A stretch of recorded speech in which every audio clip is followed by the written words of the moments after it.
Bharuch local crime બ્રાન્ચના PSI DA તુવર, ASI Pragneshbhai રાજન, સંજયદાન ગઢવી, હિતેશભાઈ વસાવા, જયરામભાઈ ખાચર, પાલસિંહ ગોહિલ, વિશાલભાઈ વેગડ, દીપકભાઈ વસાવા, વૈશાલીબેન, Nitaben, police constable Vijaybhai Ahir, Vijaybhai Mundva, તકસીફ Parmar, Vipinbhai સહિતના police કાફલા પેટ્રોલિંગમાં હતો। તે દરમિયાન એલસીબી પોલીસના અધિકારીઓને કર્મચારીઓને મળેલી બાતમીના આધારે ભરૂચના ભોલાવ રોડ પર આવેલ નર્મદા મૈયા બ્રિજ નીચે એચપી પેટ્રોલ પંપ પાસે કેટલાક લોકો ક્રિએટા કારમાં બેઠા છે અને 5 થી 6 વ્યક્તિઓ કારમાં અલગ અલગ બેંકોના એટીએમ, ક્રેડિટ કાર્ડ, ચેકબુકો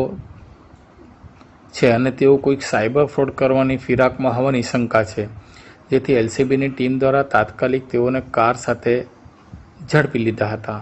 તેઓ પાસેથી રાષ્ટ્રીયકૃત બેંકના એટીએમ કાર્ડ, ચેકબુક તથા છૂટા ચેક વગેરે મળીને અગત્યના ડોક્યુમેન્ટ સાથે તેઓની અટક કરવામાં આવી। તેઓને આ બધા મામલે પૂછપરછ કરતા તેઓએ અલગ અલગ બહાના બતાવ્યા હતા અને પોલીસને સંતોષકારક જવાબ આપ્યો ન હતો। આ પકડાયેલા 6 લોકો કોઈ સાયબર ફ્રોડ કે ગુનાહિત કૃત્ય કરવાના ઈરાદે બેંકની અલગ અલગ કાગળો રાખી ફરતા હોવાની આધારે કાર સાથે મળીને કુલ 10,50,000નો મુદ્દામાલ પોલીસે કબજે કર્યો હતો। 6 લોકો સામે અટકાયતી કામગીરી કરી સી ડિવિઝન પોલીસના હવાલે કર્યા હતા।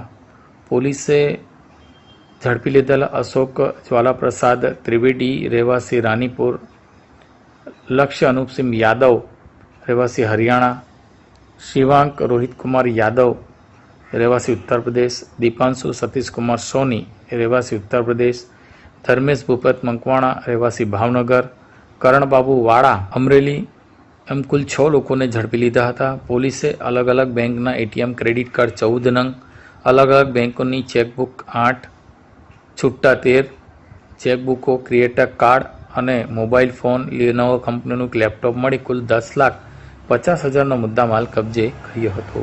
તેઓ સામે સી ડિવિઝન પોલીસ સ્ટેશનમાં ગુનો દાખલ કરવામાં આવ્યો હતો અને તેઓ આ શું કરવા માટે અહીંયા આવ્યા હતા તે દિશામાં પોલીસે તપાસનો દોર શરૂ કર્યો છે।